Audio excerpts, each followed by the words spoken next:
7ರಿಂದ 9 online session ನಡೆಯುತ್ತೆ. ಈ online ಸೆಷನ್ಗೆ join ಆದರೆ ತುಂಬಾ ಅನುಕೂಲ ಆಗುತ್ತೆ. ನೀವು ಸೆಷನ್ಗೆ ಜಾಯಿನ್ ಆಗಬೇಕು ಅಂತ ಹೇಳಿದ್ರೆ ಸರ್ ನಿಮಗೆ ಗ್ರೂಪ್ ಅಲ್ಲಿ ಮೊದಲೇ ಟಾಪಿಕ್ಸ್ ಅನ್ನ ಕಲಿಸಿರ್ತಾರೆ. ಆ ಟಾಪಿಕ್ ಗಳಿಗೆ ಪ್ರಿಪೇರ್ ಆಗಿ ಬರಬೇಕು. ಬಂದ ನಂತರ ಆ ಟಾಪಿಕ್ ಮೇಲೆ ನಿಮಗೆ ಮಾತಾಡೋಕ್ಕೆ ಟೈಮ್ ಕೊಡ್ತಾರೆ. ಮಾತಾಡಿದ ನಂತರ ಅಂದ್ರೆ ರೆಕಾರ್ಡ್ ಸೆಷನ್ ಮುಗಿದ ಮೇಲೆ ನಾವು ಹೇಗೆ ಮಾತಾಡಿದ್ವಿ, ಅಲ್ಲಿ ಇದ್ದಂತಹ ನ್ಯೂನತೆಗಳು ಅಥವಾ ಏನಾದರೂ ಪ್ರಾಬ್ಲಮ್ಸ್ ಇದ್ರೆ ಅದನ್ನ ಸರ್ ಅವಾಗಲೇ ಇಡೀ ಸರಿ ಮಾಡ್ತಾರೆ. ಸೊ ಇದರಿಂದ ಆನ್ಲೈನ್ ಸೆಷನ್ ನಾವು ತುಂಬಾ ಕಲ್ತ್ಕೊಳ್ಬಹುದು.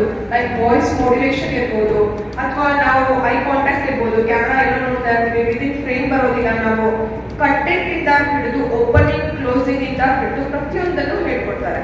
ನಂತರ ಸರ್ ನಮ್ಮಲ್ಲಿ ಸ್ವಲ್ಪ ಇಂಪ್ರೂವ್ಮೆಂಟ್ ಚೆನ್ನಾಗಿದೆ, ಎಸ್ ಕಾನ್ಫಿಡೆಂಟ್ ಆಗಿ ಮಾತಾಡ್ತಾ ಇದ್ದಾರೆ ಅಂತ ಹೇಳಿದ್ರೆ ಆನ್ಲೈನ್ ಸೆಷನ್ ನ ಮೋಡರೇಷನ್ ಮಾಡೋದಕ್ಕೆ ಕೂಡ ಕೊಡ್ತಾರೆ.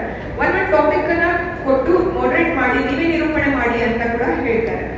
ಸೊ ನನ್ನ ಪ್ರಕಾರ